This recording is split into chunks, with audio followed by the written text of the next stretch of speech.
Já era pro Charlotte Lilin. Vamos lá. Era esse aqui mesmo? Metroid Prime primorosamente fiel. Master Alucard.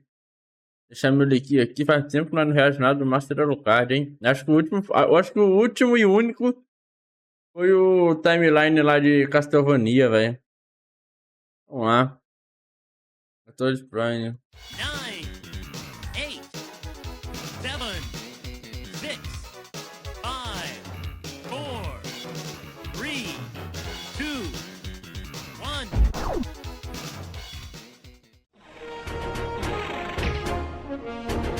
Tá.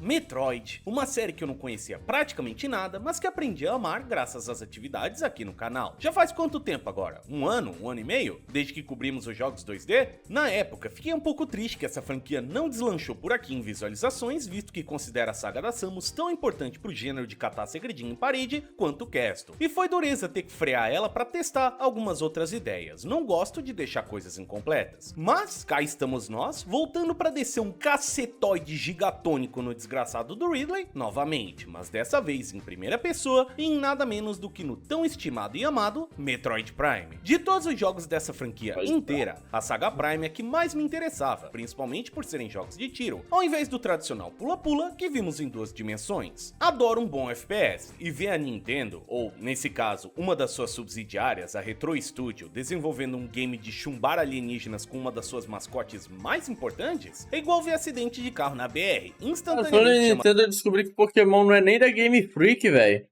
É dividido por 3.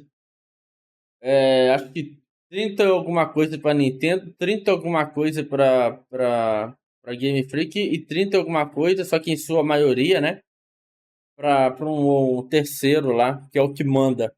Esse outro é o que manda, tá ligado? Uma atenção. Outro motivo de minha A Game Freak curiosidade é é que, assim responsável por como desenvolver muita o coisa que jogo, já passou a nesse Nintendo canal, pelo esse é um marketing, game que lembro de ver deixa a em uma das minhas rapaziada revistas por velhas de manda jogos, no jogo. a qual Não sabia, não. definitivamente não devo ter mais. Faz uns tempos que decidi Mira tirar minhas revistas Roy- da gaveta cheia de Warrison, cupim que eu tinha e 67. soquei ela nessas Hey! caixonas pesadas. E What's Deus up? acuda pra procurar What's up? alguma coisa aqui agora. Mas eu ainda lembro da capa dela, que tinha o policial espacial Boa Reino noite, na seja frente, bem-vindo. todo pomposo, tapando o nome do Brasil. Você tinha que Good estar vivo evening, né? nessa época, cara. Era bom demais ver essa porrada de jogo foda no Welcome. forno, pra alguns poucos meses depois vê-los se tornarem lendas definidoras de console. Algo que venderia uma plataforma pela pura existência de dito jogo por lá. E Metroid Prime foi justamente um desses grandes titãs. Na época em que esse negócio lançou, pro finalzinho de 2002, tentar falar jogar palavra. FPS Eu não em sei falar videogame inglês. não era Falar a coisa inglês com mais uma comum língua do mundo. troncha Tudo é bem que foda ainda. GoldenEye, Halo e alguns outros games já tinham aberto as comportas, mas esse mercado ainda estava relativamente concentrado no computador. Se Metroid Prime ajudou a revolucionar isso, eu não Eu não sei, entendi. mas seus Meu números chat falam por traduz si e só. responde Até aí. a chegada de Dread, da minha tão amada Mercury Steam, esse aqui ainda era o jogo mais vendido da franquia. E por bons motivos, diria eu. Tô devendo Acho que é conhecer perguntou melhor a biblioteca. como funciona a stream today, não sei. Ou é o quê? É como, sei lá. É a stream. Going today, eu não sei, velho. GameCube, Going mas today se o quê? todo jogo for promissor desse jeito, então os caras comeram bem por boa parte da vida útil do console. A parte bom que não curiosa aparece, é que, ao velho. contrário de um bocado de títulos dessas plataformas mais velhas que continuam inacessíveis caso você queira jogá-los de maneira legalizada, Prime foi e ainda é um dos mais tranquilos de vestir as botas. Lá em 2009, donos do famigerado Wii puderam jogá-lo de maneira atualizada no relançamento de Metroid Prime Trilogy e, há pouco tempo atrás, em 2023, tivemos o responde? remaster desse bonitão, o qual joguei boa parte para esse vídeo também. Claro, isso sem contar as maneiras Aí, alternativas, começou mas você agora. não faria um crime tão grande, né? Mamãe Nintendo precisa do joguinho de R$500 dela. Se você defende videogame custando 500 Pelo que o Oiti falou, são eles que mandam a guerra. Essa Pokémon Company. Na verdade, não, Pokémon Company. Não sei se é Pokémon Company a galera lá. É o nome dessa rapaziada. pila, aproveita e ó, dá uma mamada vídeo aqui, que o Eti valeu? Te lançou faço de é graça, o ao Eti contrário Croquettes dessa que empresa manda lá. podre que enraba os consumidores que são fiéis. E tem gente que gosta, aparentemente. Estou te julgando, viu? Sinta-se julgado. Enfim, gente, para essa análise, estarei usando a versão original do GameCube. Até porque faz sentido, né? Esse terceiro, eles têm a maior porcentagem da empresa. Né? Geralmente quem tem a maior porcentagem é o cabeça, né? É o que manda ali na parada. Os controles de tanque pesadão e a mira travada. Para vídeos de análise desse... Tipo, entre a Game Freak e a Nintendo, eles têm a mesma porcentagem. Só que esse terceiro aí, eles têm mais porcentagem. Porque eles são os donos, tá ligado? Donos. jeito, gosto de jogar da maneira mais clássica possível, seja numa coletânea ou, nesse caso, via o golfinho mágico que faz sapecagens. Já aviso que durante as primeiras horas do jogo eu tive uns problemas, digamos assim, nas minhas configurações. Ideia, mano. Já tá perguntando de horário, resolução mais começou alta, agora. não coloca essa opção aqui, valeu? MXA Quanto tempo eu 8X faço já live? tá mais do que bom. Então, bota aí desde 2015. se der uma engasgadinha na gameplay da tela, é que o meu CD tava riscado, beleza? Fazia Vamos de deixar jogo, assim. né? Não Lá era pro finalzinho desse do vídeo, formato. eu falo um pouquinho do Remastered também, mas por enquanto, hora de viajar 23 anos no passado pra curtir a aventura em primeira pessoa da Samus. Sem mais delongas, vamos lá! Metroid Prime começa direto ao ponto, sem grande firulinha de cinemática pra mostrar tech demo de console ou alguma palhaçada do tipo. 2 pulinhos, você tá na tela do menu principal. E aqui, meu amigo, que já posso enaltecer a primeira coisa que esse jogo faz melhor do que a saga inteira: a música. E nada mostra isso melhor do que o tema principal.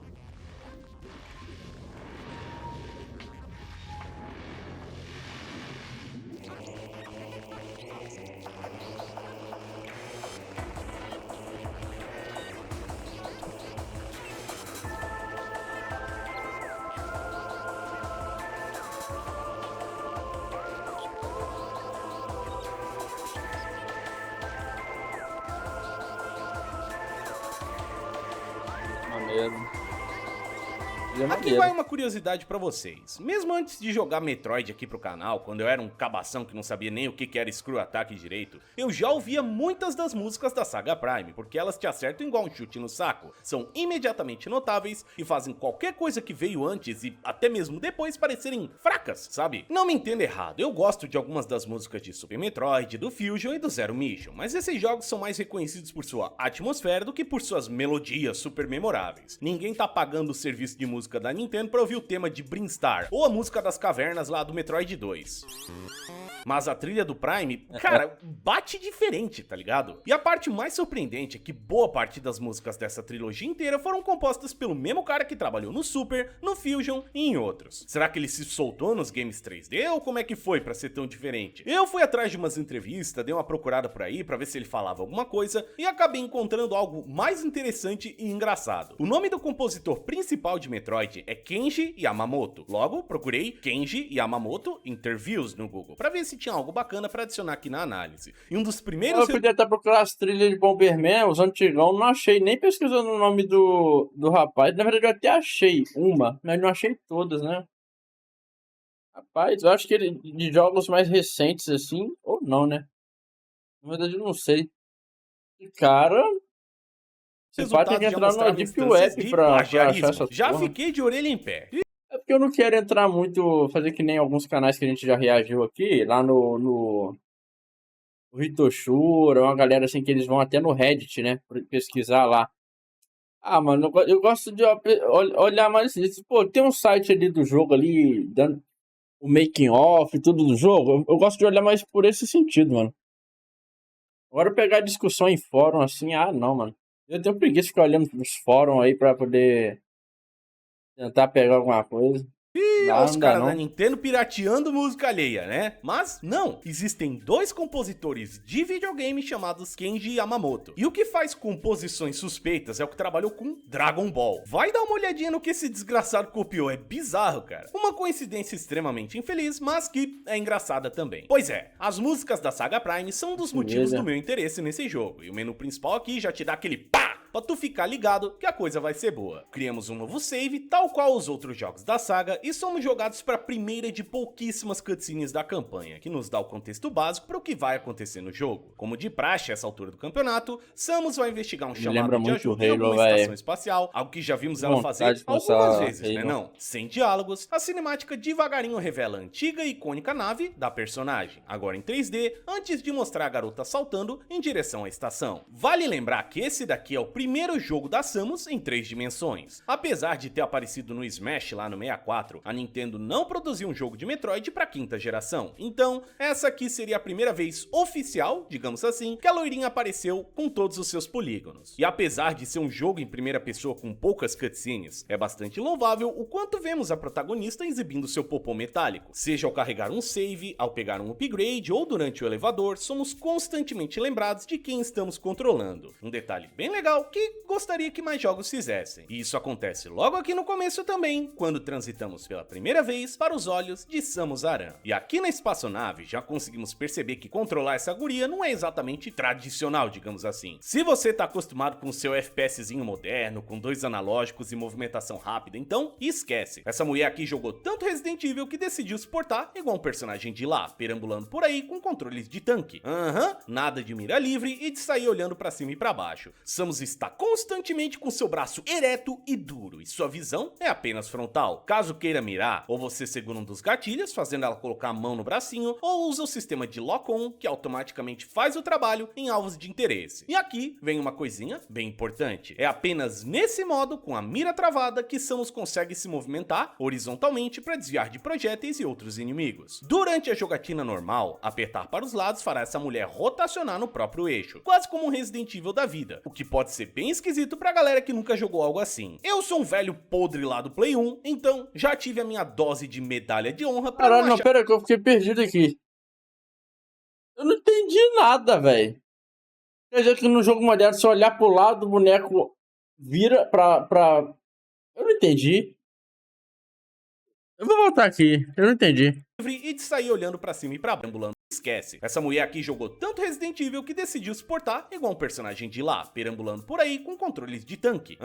Nada de mira livre e de sair olhando pra cima e pra baixo. Samus está constantemente com seu braço ereto e duro, e sua visão é apenas frontal. Caso queira mirar, ou você segura um dos gatilhos, fazendo ela colocar a mão no bracinho, ou usa o sistema de lock-on, que automaticamente faz o trabalho em alvos de interesse. E aqui vem uma coisinha bem importante. É apenas nesse modo, com a mira travada, que Samus consegue se movimentar horizontalmente. Eu confesso que aqui é um leigão falando, tá ligado?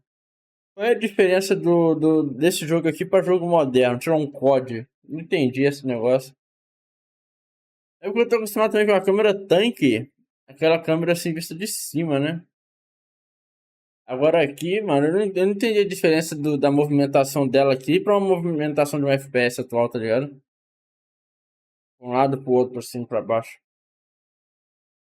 Para desviar de projéteis e outros inimigos. Durante a jogatina normal, apertar para os lados fará essa mulher rotacionar no próprio eixo, quase como um Resident Evil da vida, o que pode ser bem esquisito pra galera que nunca jogou algo assim. Eu sou um... Acho que eu entendi. Ou aperta um, aperta o outro. Não tem como apertar os dois ao mesmo tempo, né? É pra frente, pra trás, pra um lado e pro outro, talvez. Anda pra frente, depois aperta pro lado. Deve ser mais ou menos nesse sentido, né? Tipo assim, se eu estiver andando, aí eu apertar pra ela virar, ela para e vira, né? Bem travadão. Acho que é assim, entendi. velho Acho que é podre isso, lá do Play 1, então já tive a minha dose de medalha de honra pra não achar isso aqui a pior coisa do mundo. Sendo honesto, não culpo os desenvolvedores por adotarem esse formato, mesmo numa era pós-Halo. Toda vez que eu boto o olho no controle do GameCube, fico me perguntando quem caralho desenvolveu esse negócio, tá ligado? Tem um analógico que é literalmente uma verruga amarela e por algum caralho de motivo, um dos botões circulares é bem maior do que os outros e está centralizado no controle escrito A, enquanto todos os outros têm formatos e tamanhos diferentes. Pelo que ouço falar por aí, esses controles são confortáveis e bons de usar, e tô ligado que tem gente que joga Smash Melee até hoje com esse bagulho. Mas não vou mentir que dessa era inteira aí, o do Play 2 parece o mais pé no chão mesmo. Mas, voltando ao foco, que dessa era inteira aí, o do Play 2 parece o mais... O velho do Xbox é bom pra caralho, mano. Putz. Eu acho que o Xbox nunca teve um controle ruim, velho. Xbox é muito bom. mais pé no chão mesmo. A única coisa ruim do Xbox é essa porra dessa setinha colada uma na outra, velho. Mas, voltando ao foco, não ter uma mira livre não incomoda tanto quanto possa parecer. É meio ruim ter que pular sem olhar pra Muito baixo e eu feio. tive minha boa Eu acho quantidade é de feio, mas é quedas de alturas confortável. Eu verticais acho exageradas muito bom a aqui e pegada, acolá, né? além de existir o ocasional inimigo que vai exigir uma torção testicular do seu pescoço pra Eu poder acho. travar a mira nele. Mas, em um grande geral, as mecânicas foram desenvolvidas com as limitações da Samus Tank em mente. A única coisa que eu realmente sinto bastante falta é um botão ou uma maneira pra dar uma virada rápida, mais ou menos como nos Resident Evil ou Onimushas da vida, sabe? Ter que girar Entendi. a personagem lentamente no seu próprio eixo pra trocar direção pode ser levemente cansativo. Isso aí já é algo que tinha sido Acho que eu tô resolvido pegando, previamente tô em games que pegando. usam esse esquema de controle. Como O Nelly tá falando aqui.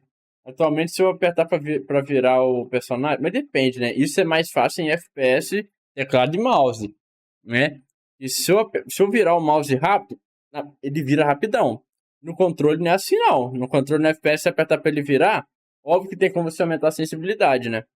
Mas geralmente ele vira mais lento do que no mouse, né? Pelo menos do que eu lembro de jogar no controle, né? Agora, mas tem como você aumentar a sensibilidade, né? Nessa época que era a sensibilidade, acho que não tinha como aumentar, né? Era fixo. E o personagem virava mais lento, né? Tô pegando a ideia aqui, entendi. não dá pra mexer na sensibilidade da mira, essa aqui é uma qualidade de vida que realmente senti falta. Confesso que eu não joguei tantos jogos acho que.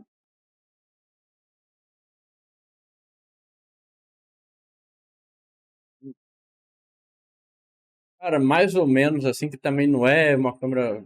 Não é câmera tanque, é o R4 no máximo, que ele era bem lentão também. E foi o máximo que eu cheguei, eu acho. Mas é a única coisinha mais chata mesmo. Todo o restante do seu kit funciona bem. Trocar para visores diferentes é simples e direto ao ponto, assim como para seus outros tiros. E sua forma de bolinha está sempre disponível a um clique de distância. Chega a ser assustador o quão bem conseguiram mapear inúmeras funções que a personagem consegue fazer para esse bagulho aqui. Então, bom trabalho, Retro Studios. E esse é um momento importante para tocar no assunto do título do vídeo, sobre fidelidade. A câmera em primeira pessoa pode te fazer acreditar que Metroid Prime é um FPS, que você vai estar fazendo bunny hop, rocket jump e pre-aiming a cada 2 salas exploradas, mas não é o caso. O primeiro capítulo da saga Prime é um jogo de plataforma e aventura através dos olhos da Samus. Ele ainda segue os princípios vistos nos games 2D e quase tudo que foi feito lá será feito aqui também. É até engraçado analisar isso. Muitas vezes uma mudança de câmera é o suficiente para virar completamente o eixo de um jogo para um gênero completamente novo, mas isso não aconteceu aqui. Junto de Ninja Gaiden, essa é uma das adaptações de 2 para 3 dimensões mais fiéis que eu já vi até hoje, e chega a ser invejável quão longe os desenvolvedores foram para que Prime mantivesse seu manto da saga Metroid. Eu só consigo imaginar se esse negócio fosse anunciado hoje em dia. O tanto de gente que ia estar se puteando na internet por essa mudança extrema de câmera não ia ser pouco não, viu? Ainda me lembro quando anunciaram que Cyberpunk ia ser em primeira pessoa, que nem era uma franquia celebrada, e já teve um chororô sem igual na época. Imagina Metroid. Quase tudo que vimos lá no Super Nintendo e no Game Boy ainda está presente aqui de uma maneira ou outra, adaptado para funcionar em 3 dimensões de maneiras bastante interessantes. Temos mísseis, bombinhas, tiros de cores diferentes, visores especiais, upgrades para Morph Ball, ganchos para se balançar e mais um bocadinho de ferramentas que vão te acompanhar por sua jornada em Talon 4. Com algumas exceções, Se der tinha nos FPS games sim, 2D, cara, vai eu ter acho aqui FPS. também. A maioria delas funciona como esperado também. Tiros carregados, mísseis ou grapple beams são tão práticos quanto sempre foram e vão ser bastante familiares para quem já jogou Metroid no passado. As 3 maiores diferenças vêm através da bolinha de Gorf, do canhão da Samus e dos visores. A Morph Ball é a mais simples de explicar. Você vira essa bolica e sai rolando pelos cenários, ocasionalmente usando a física ou ângulos Mas o criativos R4 ainda para era pegar bem upgrades. travado. Temos bombinhas e super bombas para explodir bloquinhos e blocões. Não é Temos uma a câmera Spider Ball, tanque, que se mas gruda nesses é o máximo ímãs que eu cheguei a específicos, e jogar, também a assim. Boost Ball, que acelera a garota e é usado Mas num dia quando eu principalmente começar a nessas saga rampas Resident pra fazer Evil, umas manobras de Tony Hawk. aí eu vou Ela ver como é que é uma divertida. câmera Já o tanque de canhão da verdade. Samus é uma história um pouquinho diferente. Nos jogos 2D, tiros novos geralmente são somados ao arsenal da guria. Você começa com o Power Pô, tô analisando certinho as franquias que eu vou começar depois de God of War, mano, porque os jogos tá bem caro, né, mano? Aí tem que ver qual franquia sai mais barato. Eu acho que os Resident Evil tá bem barato, mano. Tá bem no precinho acessível, os Resident Evil. Todos. Acho que é mais fácil começar eles. Beam, ganha o tiro carregado, o Spacer, o Wave Beam, o Ice Beam e termina com o chumbão de plasma, que costuma representar o ponto Ainda do sem jogo de onde cá, nada véio. mais vai fazer Ai, cosquinha bola. em você. Só que ter apenas um tiro constante poderia ser um pouco repetitivo num jogo em primeira pessoa, mesmo que seja assim em quase todos os Metroids. E, graças a isso, a Retro Studio decidiu partilhar o arsenal da garota em canhões diferentes, que podem ser trocados a qualquer momento e até mesmo combinados com mísseis para ganhar efeitos exclusivos. Acho bastante nobre a ideia, é a soma da fome com a vontade de comer, ou pelo menos assim que eu achava no começo. A personagem continua com seu kit, mas troca para ele em situações específicas conforme a necessidade exigir. O Power Beam é o pau para toda obra, o Wave Beam serve para atordoar oponentes e para ligar conexões do cenário, bola, o Ice Beam congela os bichanos e é perfeito para lidar com pirata voador, e o Plasma Beam derrete certos materiais, além de ser um belo chumbão contra boa parte do bestiário. O jogo Mano, você não constantemente vai gosta, exigir que você eu acho troque entre legal. seus canhões, seja para auxiliar na exploração, Prefiro letal, seja para lidar com mas eu inimigos acho o com Repo cores legal. específicas, ou seja para abrir portas diferentes, o que é até interessante, pelo menos no começo. No papel, a ideia de ter que ciclar entre seu kit é bastante nobre, mas eu estaria mentindo se dissesse jogo que isso não indie, foi me cadê a ideia do cansando jogo conforme indie o ser jogo bom? foi passando. A troca de canhões não é exatamente instantânea. Toda vez que essa mulher vai mudar de chumbo, seu canhão toca uma animaçãozinha, e conforme a campanha foi passando, isso foi me irritando mais e mais graças à quantidade cada vez mais crescentes de portas e inimigos com cores específicas. Posso estar enganado e a memória pode estar me pregando uma peça, mas tenho quase certeza que em todos os Metroids até hoje, Pegar pré e pós-Saga item, botar Prime, no a partir carrinho, do momento que vender. você libera uma porta com o tiro ou bomba específica É dela, divertido essa pra se caramba, torna velho. permanentemente azul, podendo ser liberada com chumbo normal, certo? Acho que era assim nos games mais antigos e nos É mais muito de recentes gosto, também. velho. Igual Aqui, Bomberman. Bomberman não agrada todo mundo. Quem olha assim, Bomberman é só um jogo de quebrar bloco. Qual a graça em quebrar um bloco, porra? Tá ligado? É igual quem acha o Minecraft uma merda. Pô, eu não entendo o sucesso de Minecraft, tá ligado? É tipo Lego, é só construir, né? Ah, mano. É gosto, tá ligado? infelizmente, portas requerem a constante mudança do canhão para sua cor específica. Algo que parece uma reclamação pequena, mas que devagarinho cresce para se tornar uma coisa bastante cansativa. Toco mais no assunto quando falarmos do backtracking, mas, em geral, esse sistema de elementos específicos para os inimigos e portas não é ruim, mas não é a coisa mais super E também tem um fator que favorece repo, que é o fator multiplayer. Quando você joga sozinho, é menos legal. Mas quando você joga no multiplayer ali com a galera na resenha, igual o figurante fica fazendo caralho, vontade de matar aquele viado. Fica explodindo os bagulho igual um maluco. Aí você se diverte, já dá risada com os manos lá. interessante que eu já vi no É mercado. da hora. Não gostei lá no DMC É Reboot, aquele clássico, pô, multiplayer, tudo fica mais legal, tá ligado?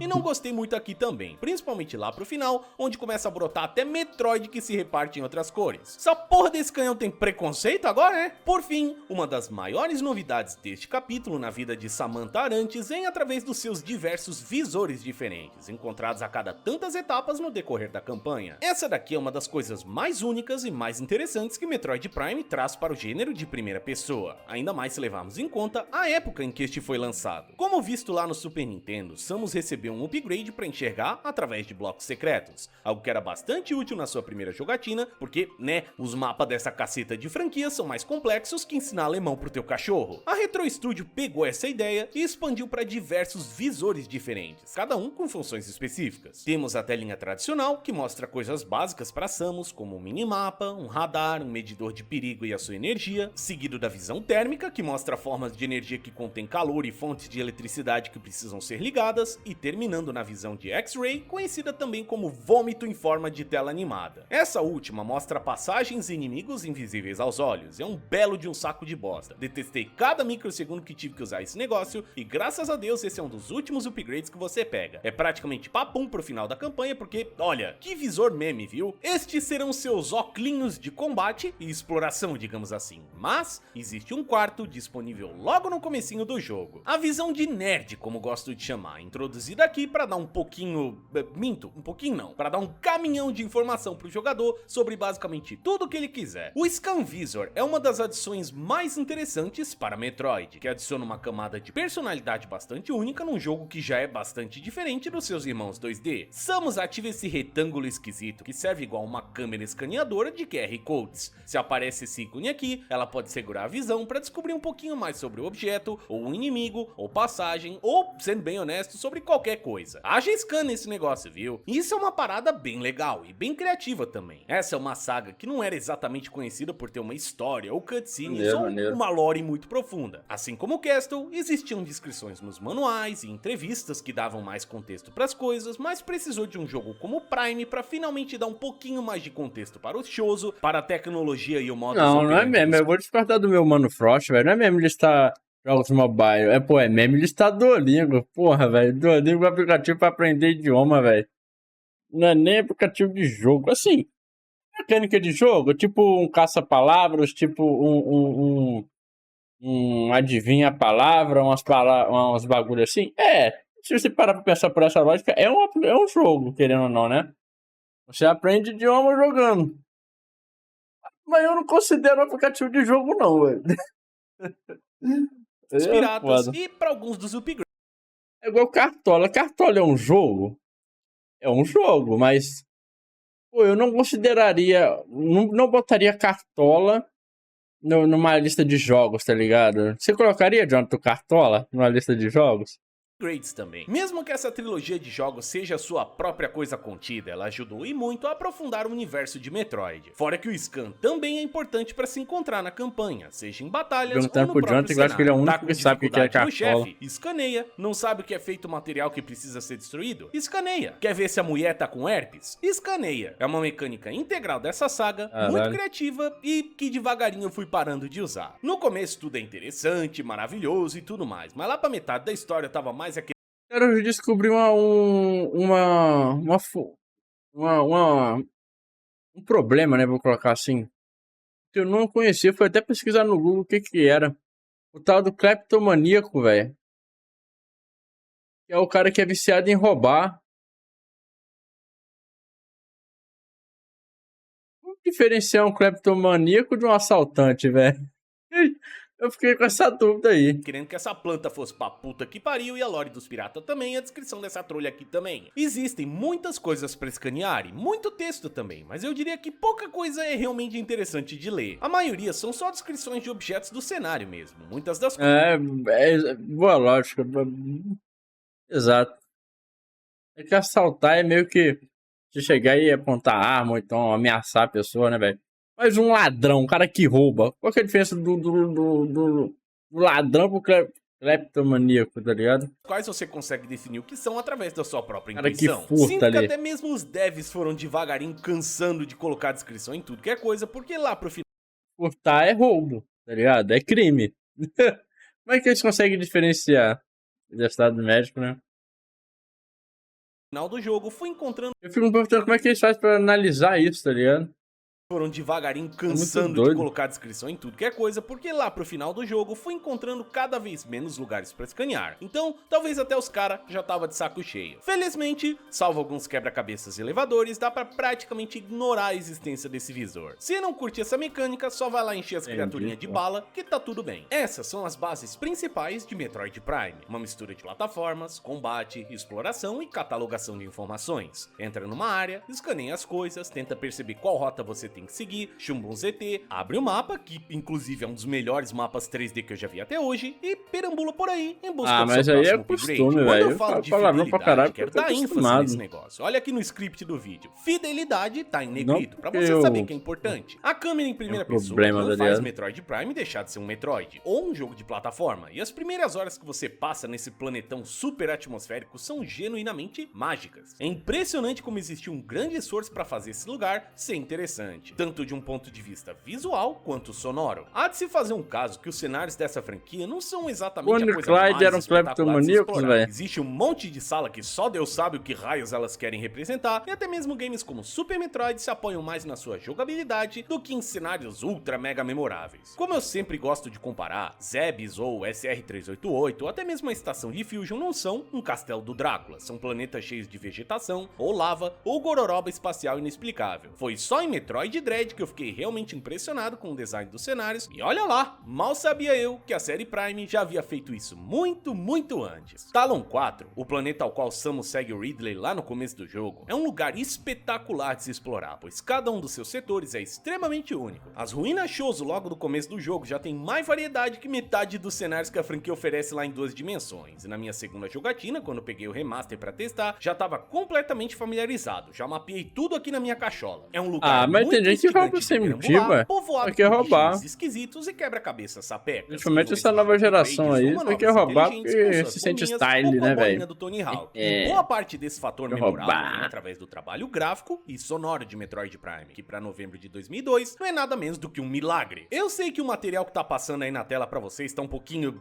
alterado, digamos assim, visto que meu GameCube é muito potente e renderiza as texturas em resolução mais alta. Mas, pra época que isso aqui lançou, pelo amor de Deus, meu amigo, acho que nesse mesmo console só o Resident Evil Remake batia de frente. E lá os cenários eram pré-renderizados. Além da estrutura dos cenários como um todo, vai pra cadeia do mesmo jeito. Destaque pra mim tá nos pequenos detalhes. A chuva pingando no capacete da Samus quando ela olha pra cima, o seu reflexo aparecendo brevemente quando o míssil rebate num ambiente próximo, seu esqueleto aparecendo na visão de raio-x, tem tanta coisinha pequena gráfica que não precisava estar ali, mas os caras ainda fizeram um passo extra pra botar no jogo cara que em 2002. gosta de roubar, não acho que ele é 60 FPS, viu? Um jogo com gráficos muito bonitos, cheios de detalhezinhos, num planeta enorme, rodando a 60 FPS, num console com 1 ano de idade. Coisa rara de se ver, ainda mais hoje em dia. O mesmo vale pra sonoplastia de Metroid Prime. No caso, os sons que vão além da trilha sonora, a qual já elogiei e continuarei elogiando. Cada área tem sua própria vibe. Praticamente tudo que você faz sincroniza em uma melodia bonita de efeitos memoráveis. Eu nem sou grande fã de ficção científica e dobro o joelho pra quantidade enorme de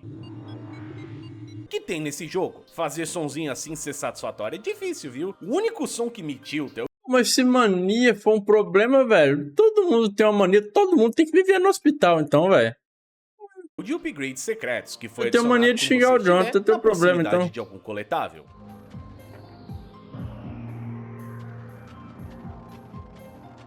Ele fica apitando ao seu redor, te provocando com seu decote sonoro, quando você muitas vezes ainda tá impossibilitado de coletar o que quer que esteja escondido, te fazendo sair de pau duro e de sorriso triste da área específica. Esses scripts estão ficando cada vez mais esquisitos, né não? O que importa não sei é que não, mano, tem que fazer uma pesquisa sobre isso daí. Se for comum, é comum no Brasil, velho. vai te encantar com visuais, som e música, Prime é um candidato forte. É o tipo de jogo perfeito pra socar um fone de ouvido de qualidade na tua zoreba e absorver igual uma esponja. E olha, cá entre nós, não vou mentir que no começo achei esse jogo um pouquinho intimidador. Não porque ele me deu medo ou coisa assim, sou homem crescido e a única coisa que temo é o leão do governo. Falo mais da escala dos cenários e da quantidade de portas que você pode acessar. Fazia tempo que eu não sentia uma certa necessidade de realmente prestar atenção nos lugares que estou indo. Não que esse jogo seja confuso de navegar, achei o design das fases bastante memorável até, mas é que o negócio é grandão mesmo, viu? Aposto que a Samus saiu dessa aventura com uns 3 quilinhos a menos depois de bater tanta perna. E novamente elogio o trabalho do mapa aqui. Essa pequena ferramenta me salvou um bocado de vezes de ficar perdido. E mesmo quando acontecia, Prime tem uma espécie de alerta que pipoca de vez em quando pra te guiar pra região que você tem que ir. Até mesmo quando você carrega um save em um dia diferente. O quanto isso pode salvar a tua vida não tá no gibi não, viu meu parceiro? Porque, sério, dá só uma olhada no tamanho desta caceta de lugar. São vários mapas diferentes com inúmeras salas em alturas diferentes também, que exigem tiros e visores específicos para prosseguir. Se o cara só ficasse solto por aí, ia ser um caos total. Deve ter algum meio de identificar uma pessoa assim. Boa assim. E adicionaram um ocasional apito para te guiar. E Eu isso tô é gerando bem importante, debate, porque conflito. uma das melhores partes de Metroid Prime também é uma das mais cansativas. Falo de perambular por aí e explorar. Não é novidade para absolutamente ninguém que esse gênero tá cimentado em coletar upgrade e sair navegando pelo mapa. É assim nos jogos 2D, é assim nos castles e é assim nas centenas de Metroidvanias que tem na Steam. É pra isso que você vem jogar esse tipo de game, certo? E nas suas primeiras horas, eu diria 4 para 5 numa campanha de 10 a 12, tudo vai ser novidade, deslumbrante, caprichado, até você perceber que tá controlando uma porra de um tanque de guerra. Essa é uma saga onde cada ferramenta de movimento nova ajuda o jogador a atravessar o cenário com mais velocidade, seja o wall jump, o space Jump, o Bomb Jump, seja a corridinha normal da Samus ou sua versão aprimorada com Speed Boost, seja o Grapple Beam ou seja o Screw Attack. Samus e Sonic começam com S porque essa é a primeira letra de Speed, algo que não tem nada a ver com nada, mas faz meu exemplo parecer mais inteligente. O que quero dizer é que a personagem é muito móvel. Desde Super Metroid, a guria é Zapt-Zupt, e fazer backtracking para áreas antigas não só é rápido, como também é prazeroso. E no começo, também foi aqui em Prime, mas esse aqui não é um joguinho de 3 a 5 horas, como a maioria dos Metroids. Esse é um jogo de 10 a 12, com controles de tanque e com uma Samus que não corre, que não tem Space Jump infinito, ou Wall Jump, ou Speed Booster. Ela tem uma bolinha que rola um pouquinho mais rápido e duas pernas para perambular tocando o efeito sonoro do céu por aí.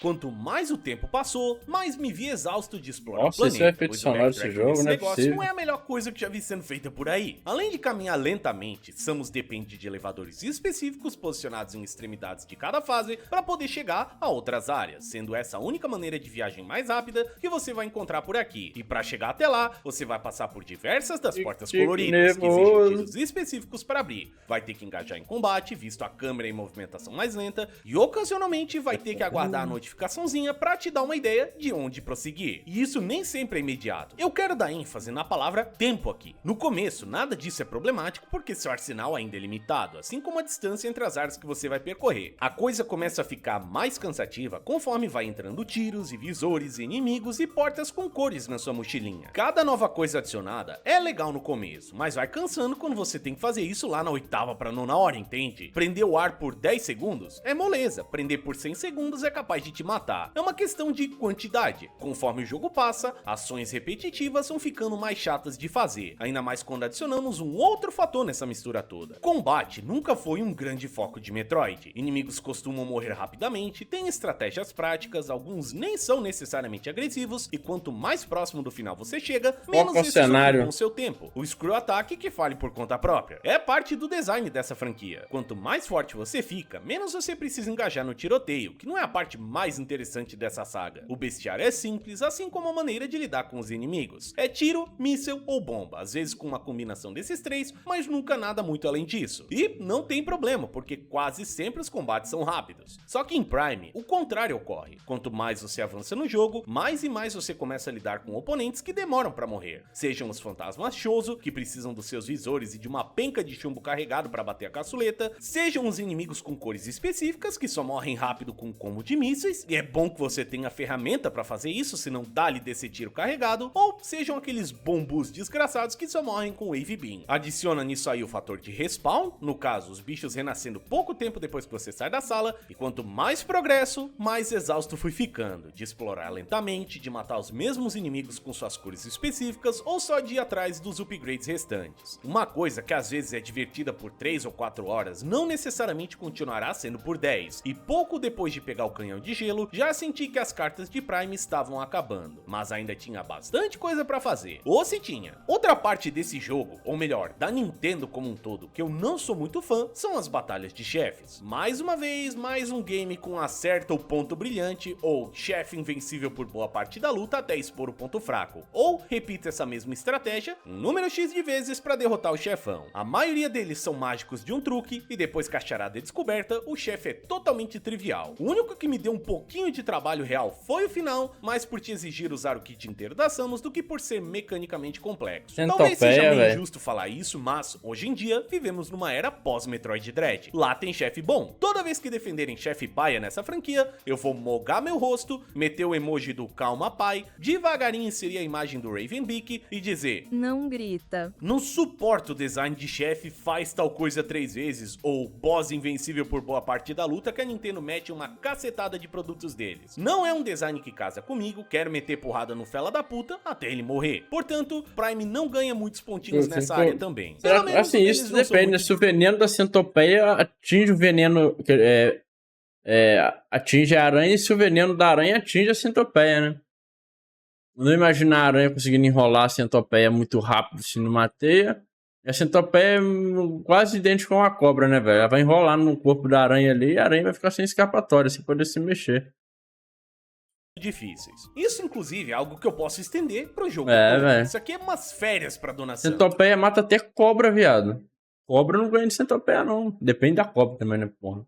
E me lembram mais sua aventura no Super Nintendo do que Fusion quando falamos Mas as cobras de dificuldade. menor A porte única assim, parte essa do game topeia que mata. Fight exige um pouquinho mais de atenção será na área Phase on Mines. Nessa parte, o desafio faz um 180 tão imediato que parece que outro diretor tomou o controle da campanha por uma boa horinha, de jogando em uma provação de corredores fechados lotados de inimigos elementais que vão torrar sua barra de energia e seus recursos, ao mesmo tempo em que reduz consideravelmente o número de saves do lugar. É uma mudança tão repentina que chega a surpreender, e foi onde aconteceu minha primeira de 2 mortes por combate, a segunda sendo só no último chefe. Foi uma surpresa meio esquisita, mas me obrigou a levar essa parte um pouco mais a sério, visto quão fácil estava o restante do jogo. Essas minas também são um lugar que vão te dar um dos upgrades mais legais para Samus, pelo menos se falarmos em visual, a Phazon Suite. Após derrotar um chefão que fica chamando lacaios gorduchos, temos nossa armadura transformada nessa versão trevosa, combinando preto com vermelho numa mistura quase gótica. Em funcionamento, né, ela só velho? serve Megão. pra evitar radiação, mas Então ainda é tudo muito Flamengo? estilosa e muito bacana. É tudo Pena que o que Flamengo. vem em seguida é a parte mais fraca da campanha inteira. Mais ou menos na metade da história, a garota dá de cara com uma espécie de santuário choso que precisa ser ativado e escaneado. Ele vai revelar 12 artefatos pra guria coletar, espalhados pelo planeta Talon 4. Só e apenas só coletando todos que a passagem para o chefe final será liberada. Mas eu acabei de mentir pra vocês. Ele não revela 12 artefatos, ele revela apenas alguns. 5, 6, 8, tanto faz. O restante vai sendo mostrado conforme você coleta esses ditos cujos, que estão escondidos em mapas no planeta inteiro que precisam de upgrades específicos para serem coletados. Muitos dos quais o jogador não vai ter nessa parte do jogo. Só quando finalmente peguei todas as viseiras e melhorias que decidi seguir atrás disso. E rapaz, sabe quando eu tava reclamando do backtracking há alguns minutos atrás? É aqui que Metroid Prime sai da primeira marcha para ficar parado com o freio de mão puxado. Lá vai Dona Samus atrás dos tais 12 artefatos que estão escondidos por aí em quebra-cabeças que vão usar suas habilidades coletadas. São praticamente 3 em cada mapa do jogo, te exigindo um bocado de vai pra lá e vai pra cá. Só que lembra que eu falei que ele não revela todos os artefatos, né? E não revela mesmo, testei até aí no remaster que tá aparecendo na tela. Isso significa que você tem que sair por aí, coletar alguns desses negócios, voltar, escanear os pilares que estão disponíveis, mapear onde diabos vai estar esses tais artefatos, bater perna pra lá de novo, pegar os ditos cujos e se todos os scans não tiverem disponíveis ainda, adivinha? Volta de onde você estiver pra plataforma shows, escaneia os bagulho e perna de volta pro lugar que tem um artefato que não apareceu antes. Já falei que você controla um tanque com a corrente fundida? Toda a magia da atmosfera, das músicas e do encanto com o planeta já estavam completamente drenados a essa altura do campeonato. E sair pra caçar esses bagulhos depois de 10 horas de jogo, tendo que visitar os mesmos lugares que já visitei, matando os mesmos inimigos pra conseguir algo tão trivial e sem graça, é indiscutivelmente o ponto baixo de Metroid Prime pra mim. Os caras estão querendo... Muita gente que não gosta, né, velho?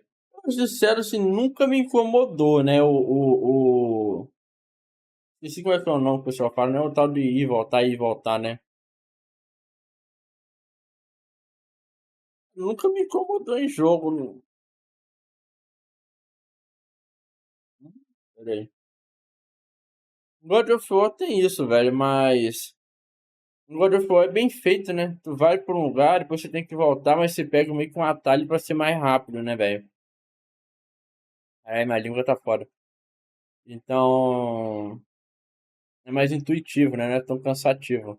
fazer preliminar depois que o jogo já gozou o que tinha pra gozar. Nas vezes futuras que eu voltar pro planeta Talon 4, sei exatamente onde vai ser a minha linha de corte. Muito sem graça. E é engraçado, viu, gente? Parece que eu tô botando o Prime à risca aqui, né? Pegar, você sair de um lugar, vai do ponto A até o ponto B.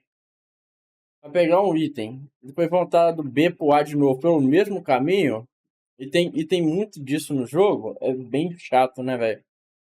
Eu ainda não... Eu já joguei jogos assim, eu não me lembro, mas também, pô...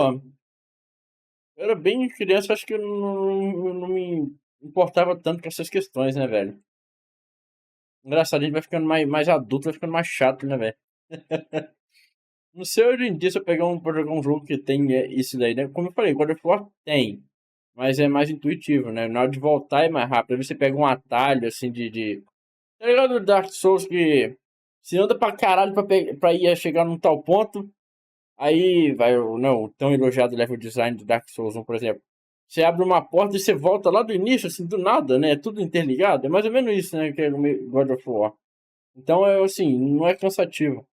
Mas jogo que você tem que voltar todo o caminho percorrido, mano. Pô, deve ser foda mesmo. É meio muito chato controle de tanque e tal, mas não. É só que minha primeira jogatina começou realmente a cansar um pouco quando eu tava lá pra 70% do jogo, visto que ele é um game grande e um pouco devagar. Nem Super Metroid por 12 horas seria a melhor coisa do mundo. Na minha segunda jogatina com o remaster, percebi que gastei bem menos tempo matando cachorro a grito, pois já sabia exatamente onde ir. Com certeza o tempo final cairia praticamente pela metade, então talvez essa seja uma dor que só fica na primeira vez que você joga, além de provar o ponto que o design das áreas é bastante memorável também. E falando nele, como que é o Remaster Master? É bom? Então, o relançamento de Prime, lançado em 2023, é um feito técnico de qualidade absurda. Assim como o jogo original é fiel às suas raízes, esse bichinho aqui atualiza uma coisinha ou outra, enquanto mantém a experiência o mais padrão possível. É literalmente o mesmo jogo, rodando a 60 frames por segundo, com uma repaginada gráfica num negócio que já era estupidamente bonito. Efeitos de chuva, gelo e lava ficaram ainda mais intensos, assim como a iluminação, que em alguns lugares chega a ser artística. Amei voltar para as ruínas Shows e para a área de neve, são os dois lugares que achei mais bonitos e caprichadinhos, pelo menos do que joguei até agora. Adicione a isso os controles modernizados, que oferecem diversas opções novas para o jogador escolher como se movimentar por aí, inclusive usando analógicos duplos para mirar livremente, olha só. E não acho que seria um exagero dizer que essa é, possivelmente, a melhor versão para se jogar o game se você não for um daqueles puristas fanáticos por coisa retrô. O novo modo de mira permite que Samus caminhe para os lados e olhe para baixo enquanto pula, que já facilita um bocado certas sessões de plataforma. Nada mais de rotacionar igual a Jill lá do Resident Evil 1. Curiosamente, o método de mira mais efetivo ainda é a trava de retícula no seu oponente, mas usar o analógico direito definitivamente agiliza esse processo em um bocadão. Apesar de não ter zerado o remaster do Prime, não ainda pelo menos, foi um bom pedacinho da campanha e a única coisa que me incomodou até agora foi como eles passaram vaselina na visão térmica dessa versão nova. Já era um cu de enxergar essa caceta no jogo original, agora ficou pior ainda. Segundo uma entrevista com Jack Matthews, isso provavelmente aconteceu porque o jogo precisa rodar essa visão em uma resolução menor, somado do motion blur, causando esse efeito estranho. Podia ser melhor, visto quão limpinha é a imagem original. Mas se você me perguntar, existe uma maneira ainda melhor de jogar Metroid Prime. E não é na versão Trilogy lá do Wii. Tô falando do Prime Hack, uma versão emulada que adiciona suporte a mouse e teclado para esse jogo. E rapaz, olha isso aí, só olha, é como se esse jogo tivesse sido feito para ser jogado dessa maneira. Eu não tenho Switch, né, velho? Então, eu vou jogar no teclado de mouse, velho. Controles laterais, muito mais fluidez na jogatina. E emulador, que talvez no emulador a câmera não seja tão esquisita, né? Sei lá. Se fosse exclusivamente por mim, eu jogaria isso aqui o restante da trilogia só dessa maneira, mas como estou né? fazendo análises, vou tentar me manter o mais original possível dentro das minhas limitações. Acho que só o terceiro game vai precisar desse negócio, visto que ele é de Wii, mas aí é problema do Master do futuro, ele que se foda. E isso é o que dá pra conversar, em suma, desse capítulo inicial da saga Prime. Pra mim, ele é um jogo que cumpre primeira pessoa, pra mim é teclado de mouse, mano. Primeira pessoa, num planeta super atmosférico, com gráficos e trilha sonora de ponta, ainda mais para aquela época. Por mais que eu tenha criticado o backtracking e o combate repetitivo, eu quero deixar claro pros pra mim aí da plateia que ouve tudo errado que eu gostei do jogo, valeu? Realmente entendo o apelo disso aqui, seja para 2002, seja para 2023 ou seja para 2025. É um produto bastante único, tanto para Nintendo quanto para Metroid. Se uma pessoa disser para mim que esse é o seu jogo favorito de todos os tempos, eu consigo entender o porquê. Não é a minha opinião que vai mudar isso, né, gente? Afinal, só tô relatando o que joguei. Ainda prefiro o Super e o Dread, mas Prime é muito legal também. Contemplar Samus tirando seu capacete no final da aventura com esse semblante mais realista foi estranhamente satisfatório, e tô bem ansioso pra curtir o restante da trilogia. Mas talvez você já tenha Eu lembrei do Imper agora, viado. Mais realista, mano. Isso aí é o realismo atual pro nintendista, velho. Os caras estão nesse gráfico aí, caralho, velho. Muito foda, cara, olha aí.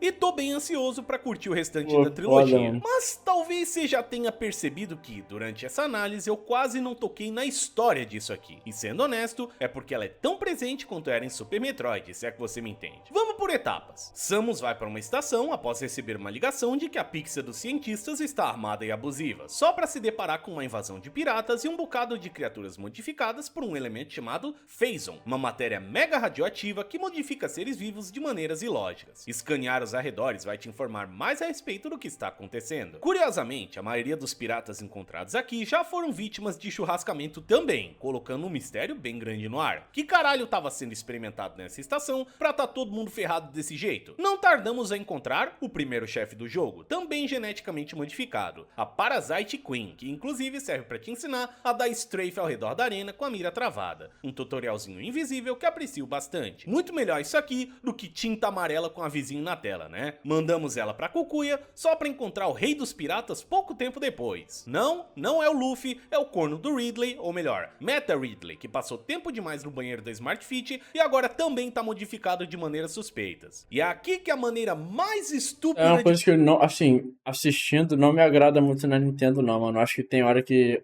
o vilãozão tem que cessar, velho.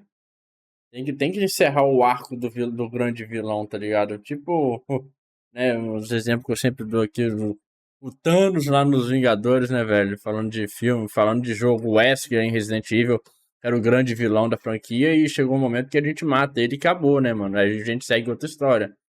Acho que eu acho isso um defeito, velho, nos jogos da Nintendo, bem sincero. Eu não curto, não. de perder o upgrade na franquia inteira é Ganondorf apresentar. é sempre Samus é Ganondorf, surpreendido por uma Ridley é explosão. sempre. Bate Obviamente com tem o jogo que não aparece esses personagens. Mas o que eu quero dizer é que, pô, eles estão sempre ali, tá ligado? Sempre volta.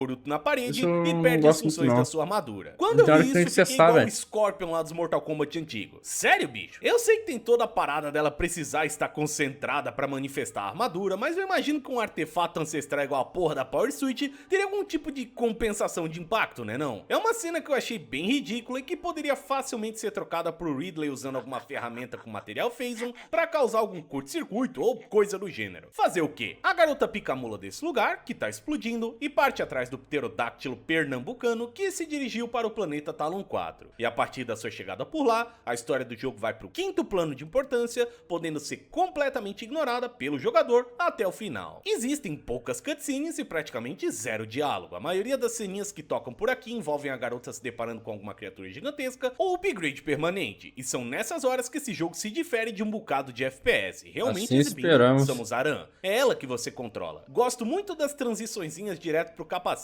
são bem imersivas. Caso e apenas caso o jogador queira saber o que tá acontecendo, cabe a ele Esperamos utilizar que a não função de scan pra no próximo Metroid.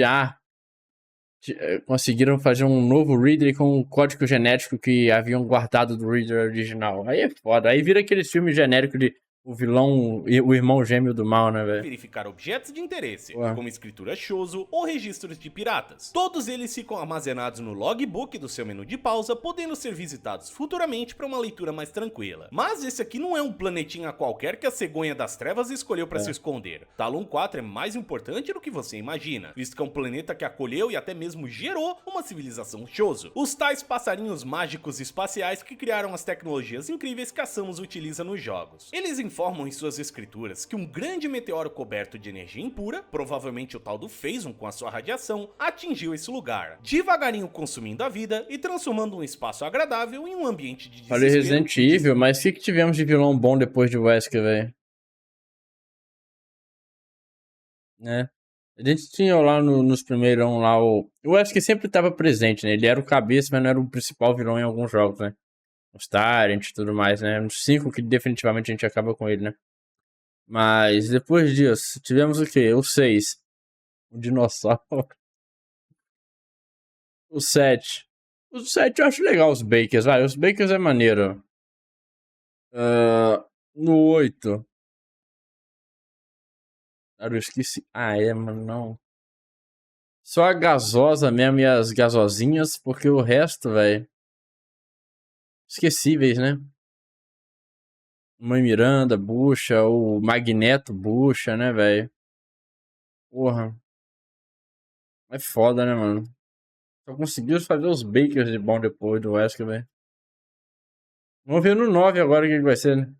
destruição. Criaturas começaram a sofrer mutações, a água local foi envenenada e a ideia de procurar um ninho em outro lugar não era mais algo radical. Numa tentativa de conter o que quer que tenha acontecido, os Chozo de Talon 4 reuniram seus poderes e criaram um selo ao redor da cratera do meteoro, protegendo sua entrada com a ajuda de 12 artefatos, aqueles que você coleta no finalzinho do jogo. Sendo essa uma medida paliativa, estas mitológicas criaturas mantiveram-se fiéis à sua tarefa, tendo sonhos proféticos com uma figura de luz, nesse caso, a Samus. Eles sabiam que ela caminharia por essas terras algum dia. Sabendo que sua espécie não conseguiria oferecer resistência, os místicos bicudos decidiram tipo a Marvel também, velho. Depois do Thanos, que a gente teve de grande vilão maneiro? De primeira linha. Nesse meio tempo, um outro tipo de pesadelo se tornou realidade. Pouco após levarem a surra de suas vidas em Zebes, lá em Metroid 1, piratas espaciais perceberam uma fonte de energia fascinante emanando de Talon 4, se dirigindo pra cá e trazendo consigo equipamentos e tecnologia para montar uma base de exploração e pesquisa do material Phazon, usando essa poderosa essência para desfigurar criaturas já existentes. Felizmente, rolou toda a situação com a estação lá no começo do jogo, levando Samus a explorar o planeta, conhecer a situação do Chozo e dar um fim nos piratas, ao mesmo tempo que investiga o perigoso material que causou tanto mal. Assim como em Zero Mission, que viria alguns poucos anos depois, é quase como se a garota absorvesse seu dever para com seus antepassados passarinhos. Isso é bem legal. Ainda assim, vale a pena ressaltar que muitos eu tô feliz pelo fato do 9, eu acho que o bucha do Ita sumiu, velho. Graças a Deus. E até mesmo adições de texto para encaixar o melhor na lore geral dessa franquia. Se você jogar a versão Trilogy ou o próprio remaster, vai se deparar com algumas informações bastante diferentes do GameCube, que são consideradas como corretas. O texto original não é mais canônico. As atualizações pintam o Chozo desse planeta como criaturas mais proféticas e menos certeiras. Quando li ambas as comparações, senti que a Nintendo possivelmente queria envolver toda a situação que acontece por aqui num ar de mistério e incerteza, algo que eu não necessariamente gostei, pra ser honesto. Curti que no Prime original os passarinhos eram mais pés no chão, mas no fim do dia o que importa mesmo é o que a Samus faz por aqui, que é espancar os piratinhas. Vale lembrar que existe toda uma discussão que já foi resolvida a respeito da canonicidade desse jogo. Segundo o tio Sakamoto, que é o cabeça de Metroid, a trilogia se passa entre a primeira e segunda aventura. No caso, após a briga em Zebes, mas antes da Samus purificar SR-388 das pulgas satânicas voadoras. Vamos ver quando chegar o Prime 4 se ainda vai estar aqui no meio dessa gororoba. Isso possivelmente explica por que tem esses bichos nesse planeta. Levando em conta que os piratas estavam experimentando com o material Phazon em quase tudo, não duvido que esses botaram algumas dessas gelecas no bolso após o episódio com a Mother Brain. O único mistério pra mim é o chefe final, que compartilha o nome do jogo. Aparentemente, esse servo gigante do capiroto é um Metroid, beleza. Os scans da criatura não dizem muita coisa e o jogo não faz grande caso dele, exceto pelo fato que essa é a fonte da energia Phazon por aqui. O que eu fiquei confuso, pelo menos por enquanto, sem ter contexto de possíveis jogos seguintes ou até mesmo de alguma retcon visto em outras versões, é como cacetas isso aqui pode ser um Metroid se esses não estavam presentes no planeta quando o meteoro caiu. Os sábios penudos montaram um selo ao redor da cratera para que nada pudesse entrar, e mesmo assim, não só tem esse bicho diabólico lá dentro, como também tem toda a sua prole, que se divide em cores específicas só para serem ainda mais chatos. A única explicação que eu consigo pensar é que alguns desses Metroids fugiram, visto que tem algumas espécies soltas na mina que não foram contidas e que algum deles passou pelo selo de alguma maneira. Vai saber. A sala dos artefatos guarda a batalha contra o Ridley, agora mais tunado que carro rebaixado. Ele não é necessariamente complexo nem difícil de matar. O rebaixado é bucha, velho.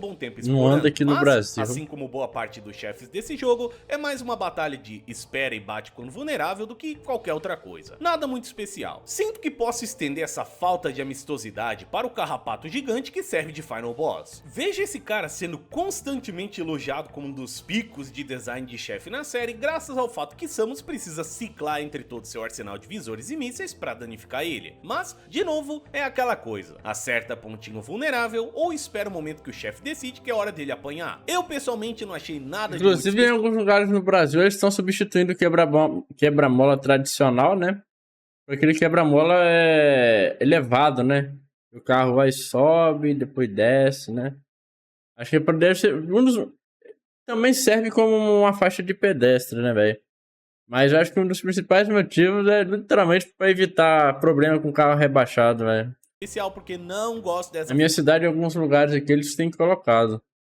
filosofia de design, que, como citei anteriormente, é uma das favoritas da Nintendo. Se você gosta, com certeza vai achar maravilhoso. Pelo menos eles realmente te obrigam a usar tudo que tá disponível no seu kit, então show de bola. Nada como ficar em cima de uma poça suspeita e matar o final boss com um jato de porra. Entretanto, antes de morrer, essa estranha criatura lança um tentáculo em direção à garota, literalmente arrancando sua armadura Phazon antes de explodir em pedaços. Eu entendo que iria arrancar a armadura da Samus, mas podia ser mais educado, né? A garota escapa para sua espaçonave e observa de longe o selo sagrado ser completamente destruído. Se o jogador obter uma boa quantidade de upgrades coletados, 75% para cima se a memória não me falha, temos uma ceninha extra onde a protagonista tira seu capacete, mostrando pela primeira vez seu rosto em 3 dimensões, com estilo gráfico realista. Novamente, deixo meus elogios ao trabalho gráfico que fizeram aqui. Levando em conta a época, esse modelo é muito bonito, apesar de fazer um pouco de contraste com a armadura mais cartoonizada, digamos assim. Ela sobe na nave e vaza de Talon 4. The End. Caso você seja um dos ratos de coletar coisas... É de quando esse Metroid aí, mano? Agora tô bem curioso, mano. Pra época. 2002. Entendi, 2002 pode ser.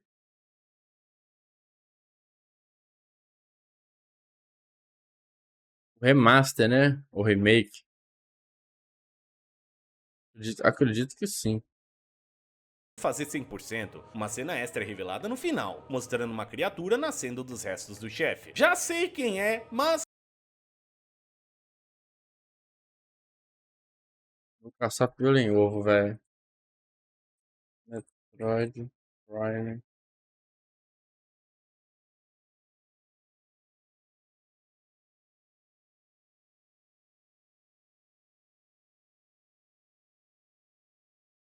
Não é esse. Caralho, mano. Não é esse aqui não, né? 2023?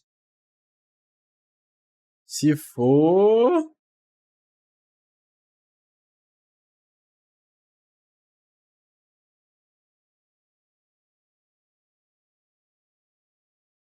Esse aqui é o Metroid Prime Remastered.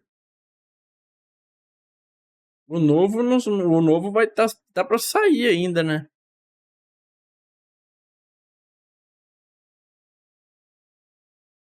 Eu acho que é o 4 que ele citou ali.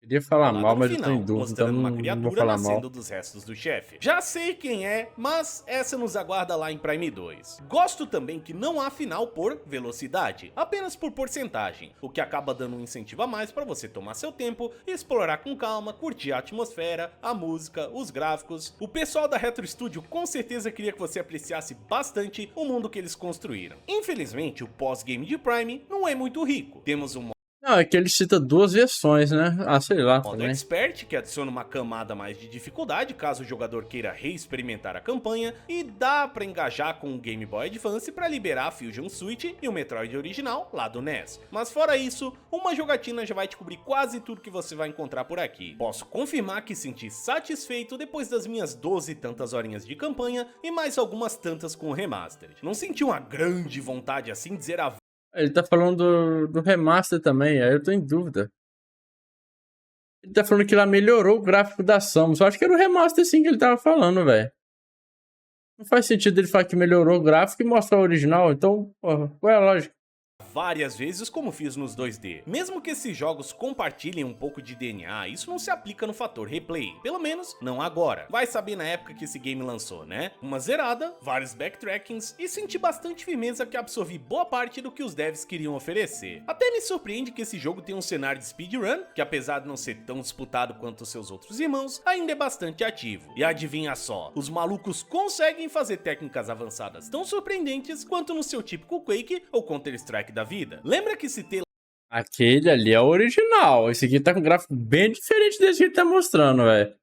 avançadas tão surpreendentes quanto no seu típico Quake ou Counter-Strike Ué, da por vida. causa da resolução do se vídeo tem deve lá tá uma no bosta. começo sobre fazer bunny hop e outras parafernália? Tem todo esse tipo de coisa por aqui, além de dashes incrivelmente distantes, pulos laterais que abusam da mira, conflitos com a física que aumentam a altura de certas interações e mais um bocado de coisa. Apesar da movimentação normal do jogo não ser lá a coisa mais divertida do mundo, existe bastante profundidade pra você que quer gastar horas e mais horas aprendendo esse tipo de coisa. Certamente vai ajudar na navegação. É graças a essas técnicas que tem doido que consegue finalizar isso aqui tudo em uma hora. Os caras conhecem o mapa de cabo a rabo, usam e abusam de bugs e colisão, esquipam bosses e até mesmo upgrades importantes e saem vitoriosos com seus tempos recordes. É bem impressionante e não deve nada aos seus irmãos 2D. E nessas horas eu me peguei pensando novamente em Metroid Prime. Mesmo com alguns problemas chatinhos de backtracking, com algumas limitações oriundas da própria época que ele foi lançado, esse é um jogo que eu vou guardar comigo com bastante carinho. Num universo hipotético onde o Master não fosse um pobre fudido em 2002 e estivesse jogando GameCube no lugar de Play 1, conseguiria me ver ficando absurdamente vidrado nesse negócio, tanto pelo seu escopo quanto pelo seu visual. As reviews da época mostram quão forte foi seu impacto, e tenho certeza que muitos de vocês que estão assistindo agora saudade mantêm esse dessas carinha revistas de próximo jogo, do coração. É bastante compreensível. Não posso responder pelo restante da trilogia, visto que não joguei ainda, mas sinto que esse é um daqueles jogos que meio que todo mundo precisa jogar um dia, sabe? Apesar das minhas entrelinhas, eu fico muito feliz Dá uma olhada depois no livro lá que o Games Rules recomendou sobre RPG, finalmente mano. experimentado esse cara aqui e consigo empatizar com os fãs que gostam muito dele. Essa era uma época de ouro pra galera da Nintendo, com jogos de qualidade saindo tanto no Game Boy Advance quanto no GameCube e posteriormente no Wii. O pessoal de Metroid tava comendo bem, viu? Agora, resta ver se a segunda aventura chegará aos pés dessa primeira. Bora ver onde que a nossa querida loirinha espacial vai se meter dessa vez.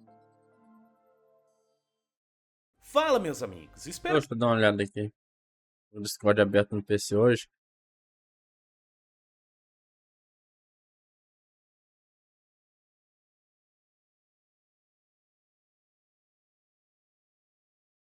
Caralho, velho.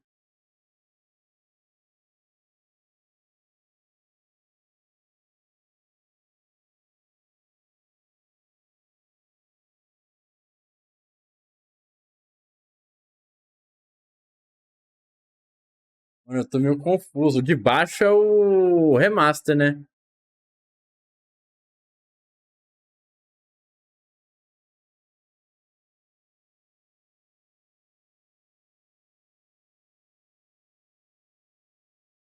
Gente do céu.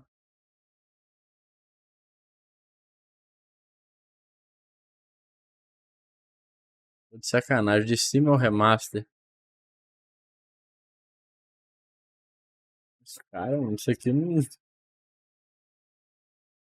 Sim, tu olha, tá um rosto mais realista, né, velho? Mas, porra...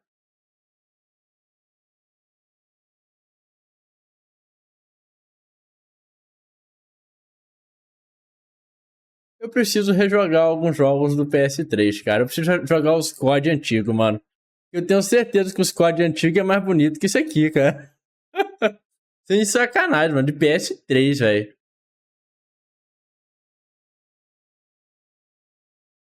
Eu tenho que falar mal, mano. Não sei que a galera vai me xingar depois aí, mas foda-se. que estejam todos bem. Finalmente O jogo é bom, o jogo é bom, Metroid os jogos da Nintendo é bom, mano. Só agora gosto de com a falar mal saga da que eu Nintendo mais em tinha si. curiosidade de conhecer. Tenho certeza que o primeiro jogo é um que marcou uma O galera enorme antigo é mais no bonito mesmo, junto só me com está mais Wind bonito Waker, embaixo mesmo. Resident Evil 4, F0 e mais um bocado de outros, né? Como eu falei, tô devendo conhecer um pouquinho mais essa biblioteca que parece tão espetacular, então fico bastante satisfeito que possa saciar um pouquinho dessa curiosidade aqui no canal mesmo. Prime foi um jogo muito interessante, tô ansioso pra ver o que a Retro Studio fez com os próximos capítulos. Mas já quero adiantar, ok, gurizada? Antes do vídeo do segundo game, vou jogar e fazer um review sobre Chronicles of the Wolf, jogo novo do MiG que tá saindo agora em junho. Tô acompanhando ele faz um tempão e vertente de Castle sempre tem prioridade aqui. Depois da análise dele, voltamos pro Prime 2. Enquanto isso, deixo meu agradecimento aos artistas desse vídeo. Primeiramente para o Neif, que fez a pixel art da abertura da menina Samus, ao Juquinha, que fez a intro temática, e ao amigão Forme, que fez a thumb maravilhosa, a arte nova de créditos aqui pra saga Metroid, e o restante do trabalho ilustrado aqui do vídeo também. É um prazer trabalhar com todos vocês, meus amigos. Muito obrigado. Suas redes sociais estão aí na descrição. Também deixo meu agradecimento aos amigos e amigas que dão uma forcinha todo mês, aqui no Apoia-se, nas lives e no clube dos canais também. Como já falei várias vezes, só conseguimos voltar pra Metroid com a ajuda de vocês. Dessa maneira, posso trabalhar tranquilo com a série sem ficar vendendo butico pro algoritmo. Espero que a saga Prime vá bem e que isso leve visualizações para os vídeos antigos também. Ó, se você não assistiu ainda,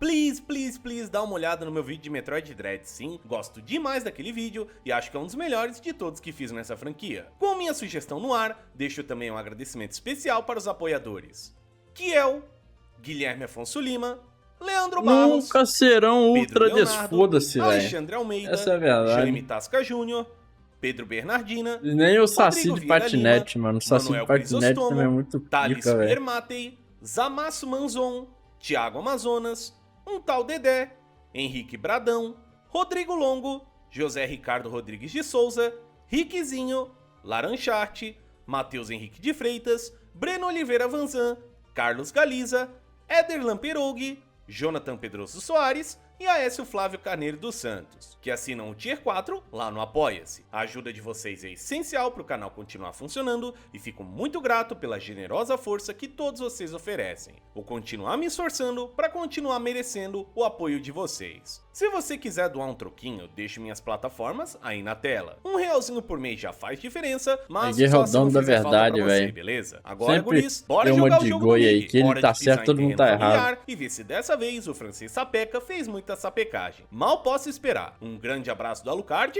Fui! Muito bom, muito bom. Bom vídeo aí, Master Alucard. Sensacional. O que eu falei, velho? Eu implico com a Nintendo, mas os jogos dela eu sei que é muito bom, mano. Deve ser um puta jogaço, de fato, né? Esse problema aí que ele citou aí, que pra ele não curtiu muito, mas talvez eu jogando deve achar o jogo nota 10, mano. Sensacional. Tem certas coisas que a galera reclama em jogo que não costuma me incomodar muito, não, né? Enfim, meu main score pra tudo é 8. A média. Então, assim, gosto de pouca coisa, né, mano? Muito bom, parabéns, Master Alucard. Incrível. O homem é um cavalo forte de coração tão